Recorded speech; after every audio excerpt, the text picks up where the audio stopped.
Hi, good evening, everyone. This is Dr. Shubham. I'm currently doing DNB Family Medicine. I'm a second year resident. So, today I was in surgical OPD. There was a female, 9-year-old female. She presented to the surgical OPD with the chief complaint of severe pain along with discharge, which was basically blood tinged, as well as there was also pus and tunneling was also present. Multiple tunnels were there, along with there was boggy swellings were present toward the scalp. Okay, and now basically uh, सो जो differentials पे हम आए, so one of the differentials के बारे में आज discuss करने वाले हैं, दैट इज फरंक्यूलर मिएसिस.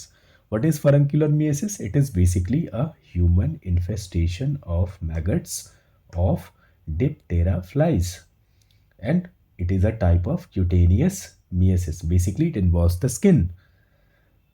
तो हमने जो लीजन को एग्जामिन करा, तो लोकल एग्जामिनेशन करने पे द लीजन वाज, वो काफ़ी टेंडर था. It was enlarging, it was pruritic, it was intense, itching was present there, it was erythematous, there was all redness along with like clotted blood or discharges were present, and it was like some kind that something has bitten her. So the reason was like that. So this is the basic जो science के साथ जो हमने science जो on examination illicit करा, तो pathophysiology के बारे में जानते हैं. तो this furuncular myiasis is caused by a number of larval species, like we have Cuterebra, we have Dermatobia hominis, and we have Calliphoridae, and we have Sacrophagidae and Lucilia sericata species. सो अब इनके life cycle के बारे में जानते हैं. So look at this here. So adult female रहती है, वो क्या करेगी, एक एग्स को ले डाउन करेगी कहाँ पे, वो जो नेक्रोटाइज टिश्यू. तो सबसे इंपॉर्टेंट चीज़ क्या है, कोई पहले से प्रीवियस वुंड का प्रेजेंट होना वहाँ पे. वो वुंड अगर नेक्रोज हो गया तो उसके बाद उसमें जो ये एडल्ट फीमेल फ्लाई होती है वो एग्स को ले डाउन करेगी, which is basically 120 to 150 eggs release करती है.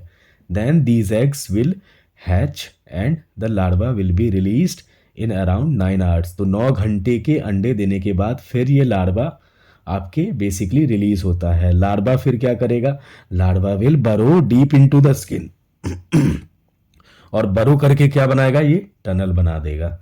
फिर यही लार्वा जो है अगले 3 से 7 दिन तक उस नेक्रोस टिश्यू पे फीड करेगा.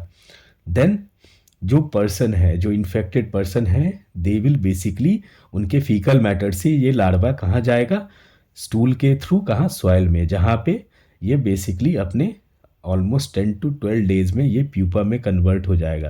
Then finally pupa will get converted into adult and again the cycle continues. So ये है. तो सिम्टम्स क्या होंगे, साइंस हमने देख लिए, जो लीजन है ऐसा ऐसा होगा, this is basically a sign.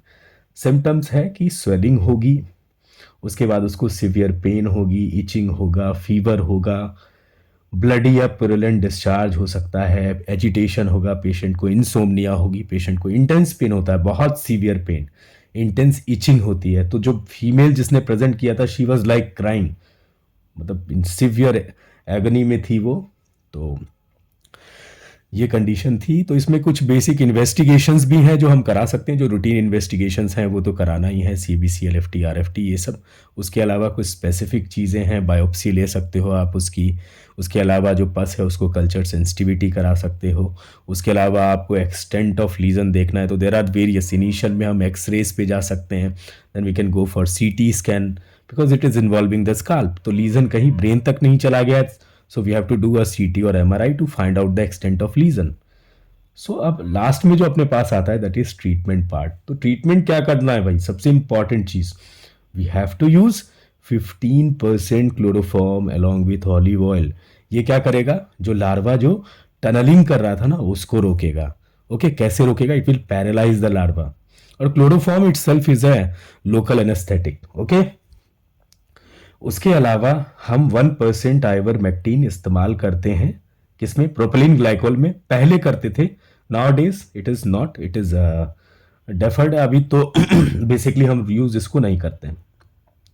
कुछ टॉपिकल ऑइंटमेंट्स हैं, जैसे एंटीबायोटिक ऑइंटमेंट्स हैं. वी हैव पॉलीमिक्सिन बी, सबने सुना होगा, विथ आइवरमेक्टिन सॉल्यूशंस भी अपने पास रहते हैं. ठीक है। इन सॉल्यूशंस को लगाने के बाद हम क्या कर सकते हैं, कुछ एडेसिव टेप्स आते हैं और अपना जो पेट्रोल एटम आता है उससे एक एडेसिव टेप को एक प्रेशर के थ्रू एक बाइंड कर देंगे उस पर्टिकुलर पूरे एरिया में, स्काल्प में। वो क्या करेगा, एक हाइपोक्सिक इन्वायरमेंट जनरेट कर देगा। हाइपोक्सिक इन्वायरमेंट जनरेट करेगा जिसकी वजह से क्या होगा, larva will itself come out, it will protrude out of the lesion, वो लीजन से बाहर निकलने की कोशिश। तो वो समय होता है जिस समय अपने को उस लार्वा को खींच के बाहर निकालना होता है। ठीक है। तो ये सब चीज़ें, जितने भी प्रोसीजर्स हैं, ये सब चीज़ें होने के बाद लार्वा वार्वा हमने निकाल दिया। अब अपना काम है स्किन को फिक्स करना। ऑलरेडी डैमेज हो चुका है, उतना ज़्यादा नेक्रोसिस हो चुकी है, तो उसका सर्जिकल डिब्राइडमेंट करो इन सब चीज़ों के बाद, और एक प्रेशर से उसको इरिगेशन करना है नॉर्मल सलाइन से। This is basic the management. इसकी जो एक एक्चुअली में मेरे पास वीडियो भी है, जो फुटेज है जो मैंने बनाई थी उस बच्ची की, तो इसके बाद वो फुटेज अवेलेबल होगी, आप देख सकते हो। उसमें एग्जामिनेशन पॉइंट ऑफ व्यू से देख सकते हो कि हमने एग्जामिनेशन में क्या क्या फाइंडिंग हमें उसमें मिली थी। तो ये एक छोटा सा टॉपिक था मेरे तरफ से, आई होप आपको अच्छा लगा होगा। सो अगर यूज़फुल होगा please share to your friends, अपने कलीग्स को शेयर करें, सब्सक्राइब करें मेरे चैनल को, और प्लीज़ लाइक करें इस वीडियो को। और जो भी क्वेरीज, डाउट, गलती जो भी मुझसे हुई है या आपको कुछ डाउट्स हैं तो कमेंट सेक्शन में you can ask them. Okay, thank you, good night everyone.